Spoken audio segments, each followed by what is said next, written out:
guys have probably heard about swim baits and definitely heard about glide baits, but if you haven't had a chance to play with the Savage Gear 3D Shine Glide, you have been missing out. This has been one of my favorite glide baits for years. They just came out with the brand new 9-inch one that I've been knocking the tarnation out of. If I knock all the paint off of this within the first few months, I'm gonna be absolutely stoked. And my favorite 7-inch version, they have a smaller version than this, but me, about my glide baits living out here in Northern California, I like these big boys, but they all catch them. So when would you throw a glide bait like the 3D Shine Glide here? That's simple. When the bass are really hungry, needing to fat up for the spawn, or needing to eat after they went through a long period of not eating during the spawn. So pre-spawn, post-spawn, or when fall kicks in and they need to fatten up before the water gets extremely cold. These are 3 periods that you can catch the biggest fish of your lifetime on a glide bait. So this is an absolutely killer time to try it out, guys, with spring in the horizon. So what's imperative when it comes to throwing a glide bait is that you're gonna use a little bit beefier line than you normally would for your lighter line presentations, and you use fluorocarbon. Fluorocarbon is virtually invisible in water and it has very low stretch. These are a visual hunting bait. Glide baits have drawing power. They move side to side and they pull curious bass from a distance.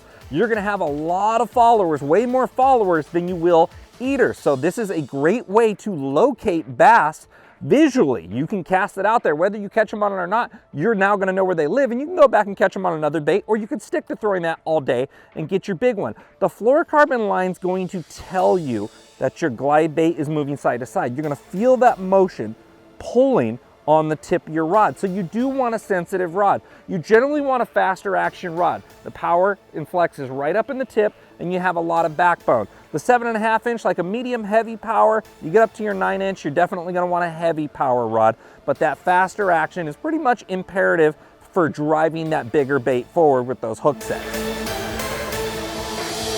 So when it comes to selecting your targets for a glide bait, this is a bait that you're gonna cover a large area with, whether that's a main lake point, the side of a boat dock, a big rock wall with a big shade line. You're making a long cast and you're covering that zone. You're always casting deeper, coming shallow. If you draw fish from deeper and they come shallow, if this fish comes swimming into a tighter area, that's a trap point for that bass to trap it. If he swims into the dock, the bass can now trap it. If he's up against the surface, the bass can now trap it. If it's suspended in the middle of the water column, you generally have to twitch it or do a 180 like I'll show you to trigger that strike.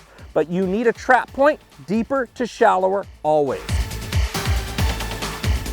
So let me show you an example when it comes to casting.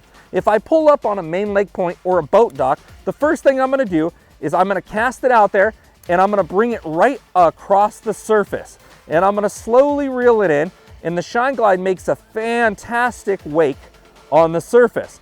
This can be really great on slick, calm days that can break up that light penetration, and they'll see that big bait fish up there swimming around like a wounded trout or a wounded bluegill, and they're gonna come up there and take a strike on it. The benefit of starting on the surface is if those deeper fish are down there, you didn't let it sink and catch one and spook them all, you encourage that active fish to come up and get it. My next cast, I'm gonna count a few seconds, go in the middle of the water column. My cast after that, I'm gonna let it land on the bottom and then start my retrieve. So I have 3 options on each key area. So we've got through that first cast. Now we're into our second cast. We're gonna count it down a few seconds.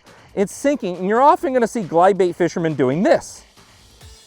And what we're doing is we're making the bait start to go to one side, and we're speeding it up and we're giving it slack, which is gonna cause that glide bait to come out and do a 180 turnaround.